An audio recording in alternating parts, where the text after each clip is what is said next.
Hi students, Jolene here. I want to show you what to do with your Photoshop file once you've traced your objects and scanned it or taken a picture of it with your cell phone. That works perfectly fine. Here's an example of that. This is the random objects that have been traced and then a black marker gone over the light pencil lines so we get nice dark definitive lines. But they're not dark enough. So we're going to prepare our file to make sure we have we start off with really crisp black and white before we start coloring. So notice over here we have our background with this image in it. The first thing I'm going to do is make a copy of that layer. So I can't remember where it is in there, but Command or Control J makes a copy right there. And we're going to leave this here and not touch it at all because we want to have that as a backup. So the next thing we're going to do is size this to the proper size, which is either 6 by 9 inches or 9 by 6, depending on whether you want to go vertical or horizontal. So I'm going to get my crop tool, which is right here, and then I'm going to make sure that I have width times height times resolution selected right here. And then I'll type in 6 inches by 9 at 200. That's what the directions call for. We want 200 dots per inch. So you can see here, it has already put a frame here for me to move around. So I've grabbed the corner there and here, and I'll just select that part of it and then click the check mark or enter to select that change, that crop. Okay, now I need to make pure white and pure black out of this image. So make sure you have black and white. It doesn't matter which one's on top here, down in your swatches. And then get your brush tool from right here and just click somewhere on the white part. And make sure if your brush is too big or too small, you can adjust that here, or you can use the brackets on your keyboard. So I'm going to press the left bracket or the opening bracket. That makes my mouse or brush smaller. And if I click the right or closing bracket, that makes it bigger. Okay, so I've got that portion selected. And now I'm going to go to Select, Similar. And now it has selected all the white part.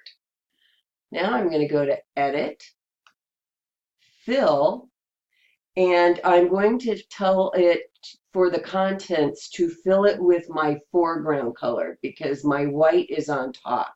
So that's my foreground color. Foreground. And say OK. Now I've got nice crisp white.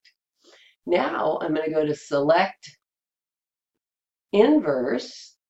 And so it has selected all the black, and I want to make that a really strong black. So I'm going to Edit, Fill, and now I'm going to select background color because my black is in the background here. There we go. Now it's nice and crisp. Now I'm going to push Control or Command D to deselect.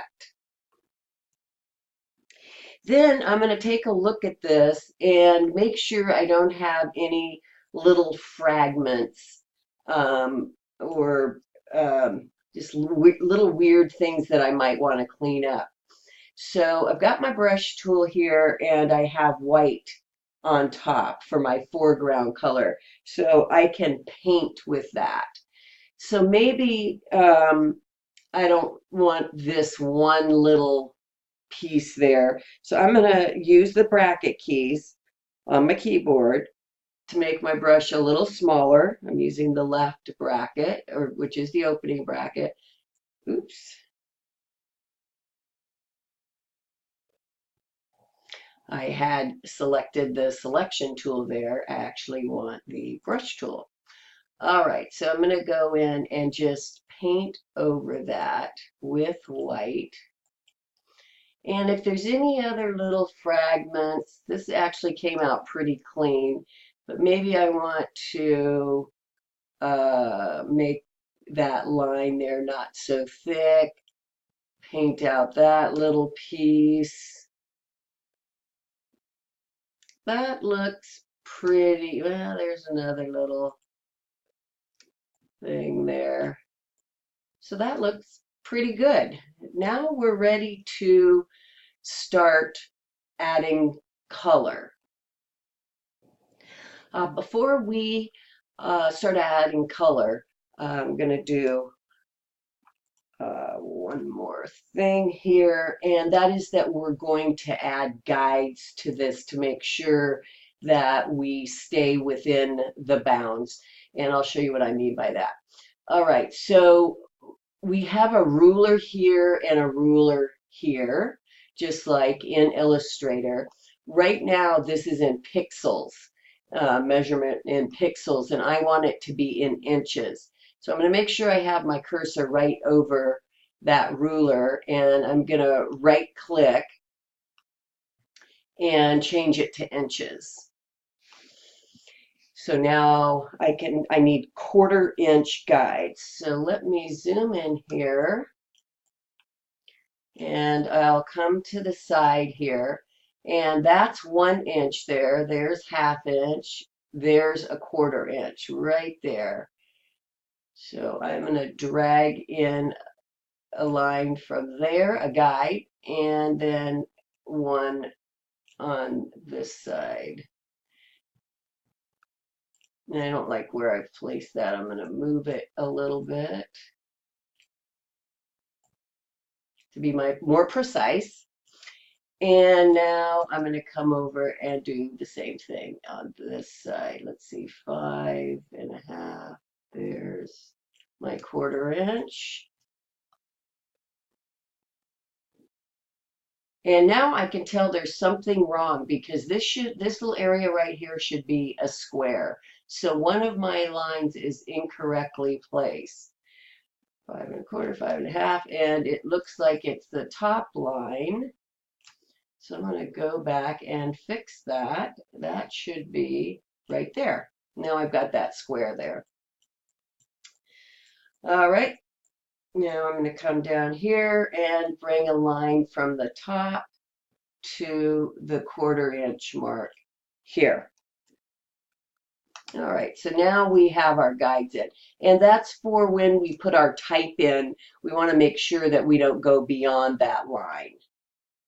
That guide, I should say.